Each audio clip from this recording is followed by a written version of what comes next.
I'm tired. I'm always tired. But there's a reason for that. I'm autistic.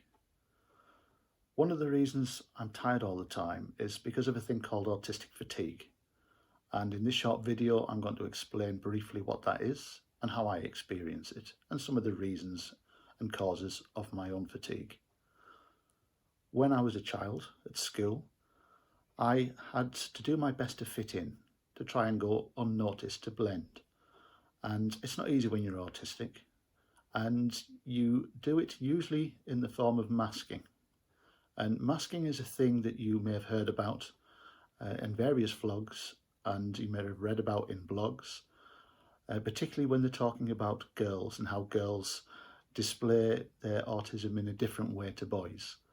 And whilst all this is true, and I know from my own experience because I have a daughter who's autistic, it's also true that boys and men mask as well. And in my experience, often as much as girls and women do. And when I was a boy at school, I quickly learnt to fit in or blend in so that I wasn't noticed. I had to do several things, and it all took the form of masking in one way or another. And masking is basically taking on like a persona, if you like, to fit in with your peers and to, in a way, mimic their behaviour and their mannerisms and their body language. So you do it mainly by observing. And when I was a boy, I got quite skilled at masking over a period of years until once I was a teenager, although people did often notice I was maybe different to most people, I could get away with a lot of things just from masking alone. The downside of masking is it is absolutely exhausting.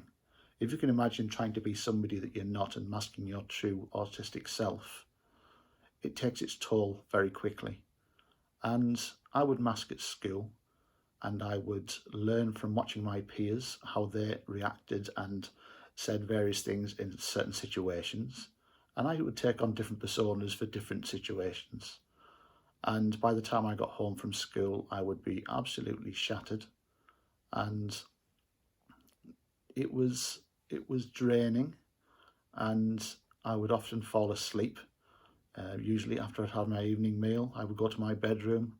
My parents would wonder where I'd been for a couple of hours and would look in on me, and I'd be fast asleep on my bed because the day had been that exhausting just from masking alone. And the other problem as well is I've never slept well, and this is true for a lot of autistic people. I have sleep problems and insomnia, and it's almost like my brain doesn't know how to switch off at night.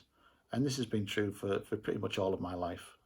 So that, in addition to the masking, means that I'm exhausted a lot of the time. I can wake up feeling tired. I often do wake up feeling tired. And you know those people who say that they wake up feeling refreshed? I have no idea what that means. It's completely alien to me. And along with the masking, I would suppress certain things that were natural to me, such as stimming. So I would try and hide my stims at school in particular, and in the workplace, to not draw attention to myself, because I would be aware that people were staring and looking at me. And therefore, I would try and hide it and suppress it. And it's not natural to suppress something that is natural for an autistic person to do. And that would take its toll in the form of exhaustion. And I would be tired just from suppressing stimming around when I was around other people. And there are other ways that I suffer autistic fatigue, and another reason is because, like a lot of autistic people, I have sensory differences. And to give you one example, if I'm in a supermarket, there are different things to contend with there for me. So I have the lighting, and certain lighting triggers sensory overloads for me, and it can cause confusion, disorientation, nausea, and also the sounds in the supermarket. So my brain doesn't really filter sounds properly. So it's almost like if you're in a supermarket, for example, every sound in that store is at the same volume. So everything going on in each corner and in between is all at the same volume. And it's almost like the volume has been turned up to maximum. So I can't filter it. It's quite disorientating. It's loud.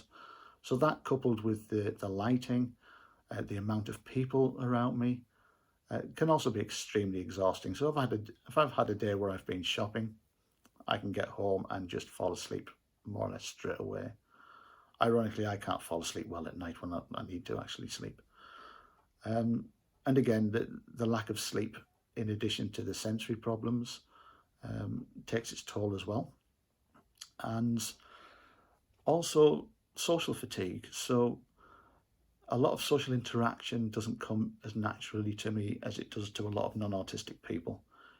A lot of the social interaction that I've become reasonably good at has been learned. It's not a natural thing for me.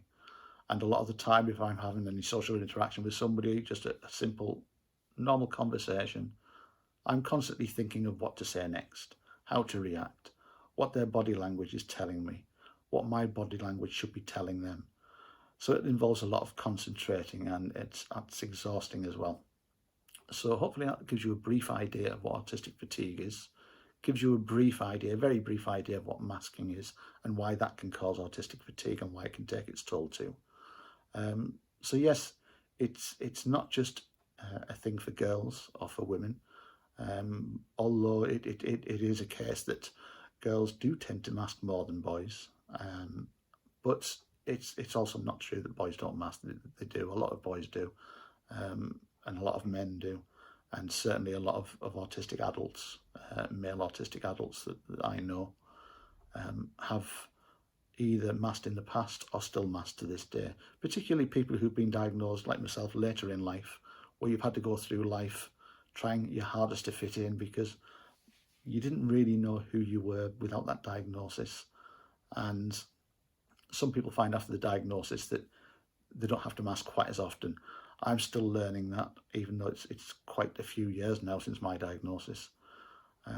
Slowly I'm learning not to suppress quite as much things such as stimming, and being comfortable with who I am, and that in time will ease a bit of the fatigue.